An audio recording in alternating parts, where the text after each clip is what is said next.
اسمعوا لي الاخوان، الحقيقه اللي ما كتعجب حتى الجزائر. وراهم دراهم الشعب.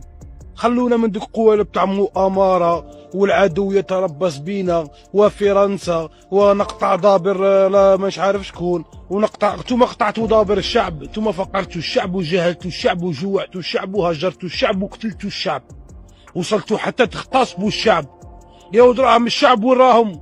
انا كمواطن جزائري نطلب من فرنسا تفتح تحقيقات وتورينا ولاد المسائل كي راهم عايشين بدراهمنا. انا كمواطن جزائري عندي الحق نطالب فرنسا توريني كاع ممتلكات النظام، ممتلكات اولاد النظام، الشركات تاعهم، السكاني تاعهم، اللي كونت تاعهم، الدراهم اللي سرقتوهم، الاموال المنهوبه. هذه هي الاموال المنهوبه. دراهم الشعب وين راه؟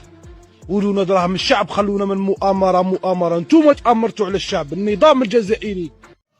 تحياتي ليك خويا، والله يكثر من امثالك. الا كنتي في الجزائر الله يطلق سراحك، والا كنتي على برا راك نجيتي منه. انا نقول لك فلوس فين مشات. الفلوس مشات للبوليزاريو ومشات لابراهيم غالي، وخلاو الشعب في المجاعه، وعطاو الفلوس للبوليزاريو وها هما صدقوا الاحمر 7 فرنك. قال لكم واحد الشيخ، قال لكم سباب خراب الجزائر هي الصحراء المغربيه. شتي الفلوس فين مشات؟